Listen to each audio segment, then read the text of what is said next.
Jimmy, what's going on? Jimmy got arrested. We'll have more in a little bit. Gotta get the details. But I gotta cut you short because we got Donald Trump on the phone. Mr. Trump. Good morning. There's the Donald. Welcome back to the Opie and Anthony show. Very good. How's the show doing? I hear well. Yeah, we're doing all right. The word is well. That's good. You know, we're like you, Donald. We have our ups and downs. You never quit. That's how it goes. But, right, you never quit. Never, ever give up. I remember a few years back, everybody was talking about your demise. They thought it was gone. Remember, it was all over. They thought maybe he was gone, and they just can't stand the fact that it's bigger and better. Yeah. Mr. Trump, last time we talked, I told you about my woes about buying a place in New York. And I'm sure you don't remember that because as soon as you hang up with us, you forget you even talked to us. No, that's not true. Because you have much more important people. Very busy man. Yeah, a very busy man. You want to hear what happened to me real fast? Yes, I do. Co-op board got me. How stupid am I? You mean they wouldn't let you in? Mm-mm. In other words, you made the deal, and they embarrassed you, right? Made the deal. Co-op board is one of the few remaining forms of discrimination. You know that, okay? Yes, yes. And you go before these people, they can do whatever they want. I don't know if the law's on their side or not, but so many of my friends have been rejected from boards by boards. Your friends? Yeah, what do your friends get with rejected? you as a reference? Well, they go in, and they buy an apartment, and they're all excited, and their wife is jumping up and down, or girlfriend, or whoever it is, and they're jumping up and down, and then they go before a board, and then they learn that they didn't qualify because something is wrong with them, and it's pretty depressing. So now, were you depressed? Hey, well, let's. I paid 10%, more than 10% down, signed contracts. All I had to do was wait to meet the board. They said it was an easy board. All they care about is if you could afford the place, which I can. And I never heard from them. And next thing you know, an email. Never even got to sit in front of them. Wow. Bunch of pussies. They didn't even do it to my face. You mean you never got to meet the board? No. Well, that's actually better than meeting the board, spending time with the board, and getting rejected. At least you can say to yourself, they didn't know you. Yeah. Well, and then they said it was job related. That we can understand. Yeah. I think they finally. If I were on the board, I'd actually probably vote against you. I think they finally Googled my name. That's why you got to be like Trump. You got to buy the whole building. Yeah, exactly. Then there's no co-op. I'm my own board. I'm throwing myself your own out. Building, set up your own board, and take the top floor. That's what I do. Donald, the rage, though. I mean, the least they could have done was do it to my face and meet me. But just hiding behind this board, you don't know the members, you don't know who's in charge. Yeah. How is that still legal, by the way? Well, it's been legal. It's amazing. As I said, it's probably the greatest form of discrimination. I mean, people are getting rejected and sometimes for really wrong reasons. I mean, in your case, it was for the right reason, okay? You're a wild man. They don't want to have a wild man in the building. How do you know I'm a wild man in my personal life? Are you married? Girlfriend. Okay, good. Well, you're probably a wild man, and that's okay. I'm not a wild man. Maybe on the radio. I might have said you should be in the building. Maybe that's the kind of building I like. But the people on board sometimes don't like guys. Donald, I am the biggest bore when I'm not doing this radio show. And actually, I'm a bore when I do the radio show as well, so. Yeah. But no, I mean, I go to bed early. I'm out of the building by 4:45 in the morning. I'm a perfect person to have in your building. Yeah, it sounds like it, actually. Move to one of the many Trump buildings. That's true. Yeah, I'll do that. In any one of my buildings. Just pay me a lot of money. Well, I tried to get a hold of Donald's people, and they pretty much just blew me off. Yeah. Well, the truth is you're better off being in a condominium as opposed to a co-op because, in all fairness, even if you did get in, and let's say times got a little bad, and let's say you needed money, which does happen on occasion, you want to sell your apartment, and now you sell it to somebody that you think is good, and you're excited, you're going to get a check, and you need it badly, and they go before the board and they get rejected. I know a guy who was having financial difficulty who sold his apartment 9 times. Oh. First time he got a lot of money for it. This was during a sort of a bad period of time. The first time he got a lot of money, the person got rejected. The second time he didn't get as much. It kept going down because the market kept going down, right? They accepted the 9th one. He got 1/3 of the price that he got originally. And he said he'd never invest in all because the board, yeah. I mean, whereas the condominium, that doesn't happen. And a condominium is a better form of ownership. Right. And I would take his advice. Wait, one more question before we move on, because then I'll be able to sleep at night. Go ahead. Oliver Cromwell. Right. The Oliver Cromwell building. Right. Stuffy? Snooty? Well, the name sounds stuffy. I don't know the building. Where's the building? It's near the Dakota. And is it a condo or a co-op? No, that was the one I got rejected from, the don't co-op. Doesn't sound too good to me. That sounded stuffy. Right. Well, we'll continue looking. The Oliver Cromwell building? Oliver Cromwell. I don't like the name. It's nothing like a Trump building. Trump. You want Trump on the top of the building. Trump. I think you pay twice as much, and you can sell it for 4 times. And I can't picture going to the Cromwell Casino. No, I don't know. I don't like the Cromwell. I don't know. I don't like the name Oliver Cromwell. Actually, I'm going to be checking out a few places in a few of your buildings, I think, next week. So. Where? Which buildings? Yeah.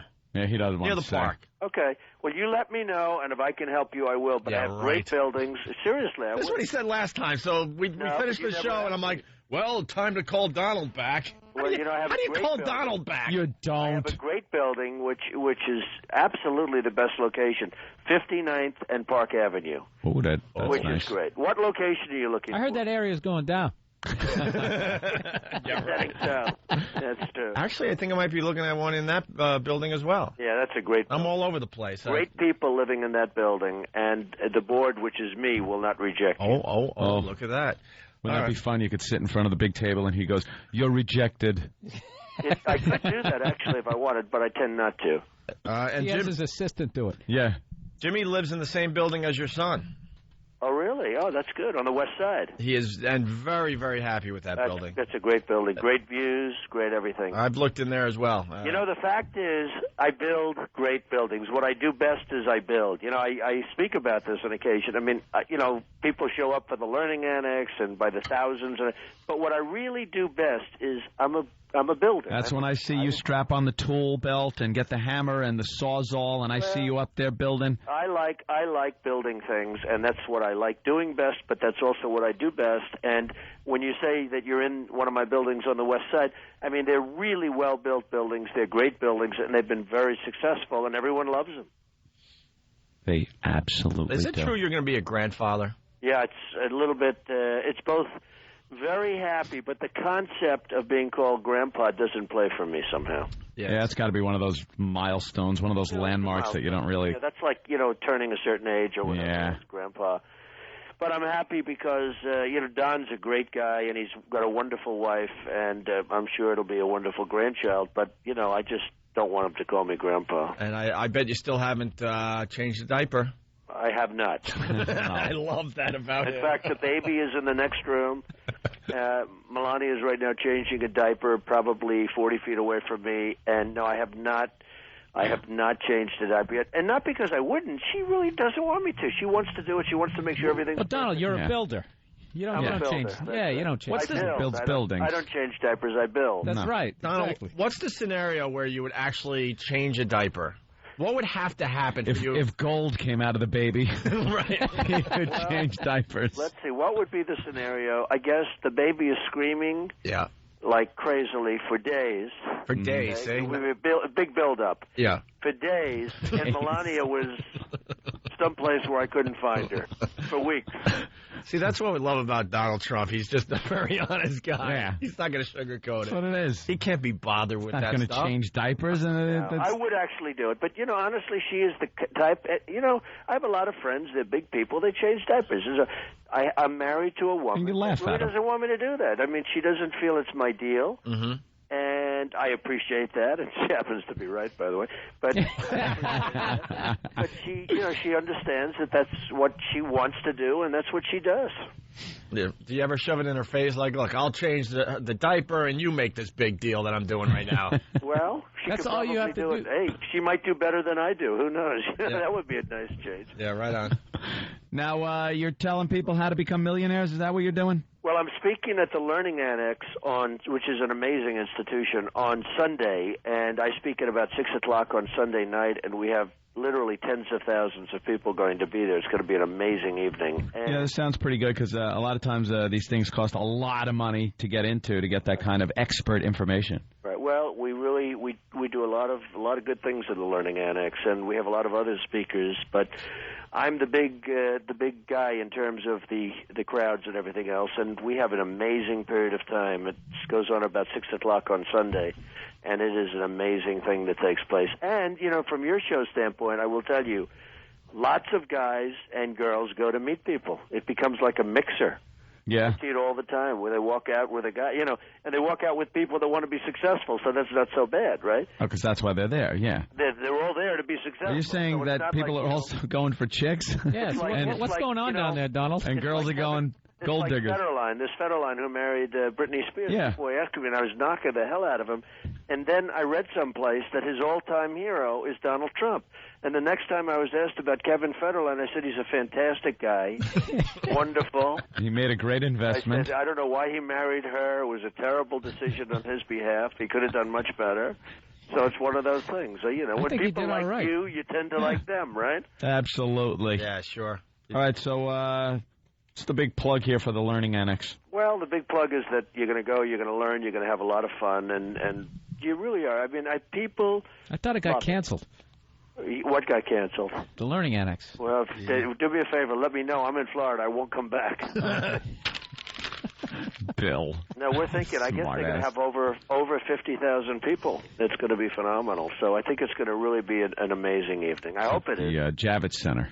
If it's not an amazing year, I'm sure you're going to hear about it, okay?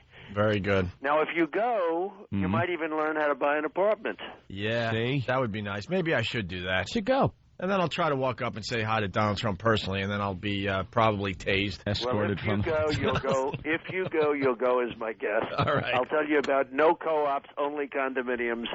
And other than that, fellas, you have a great show. All right, Donald, thank you so much. Thank you, Donald. Thank you very much. Have a good time. All right, it's Donald Trump, everyone. Bought a co-op last year. Let's say hi to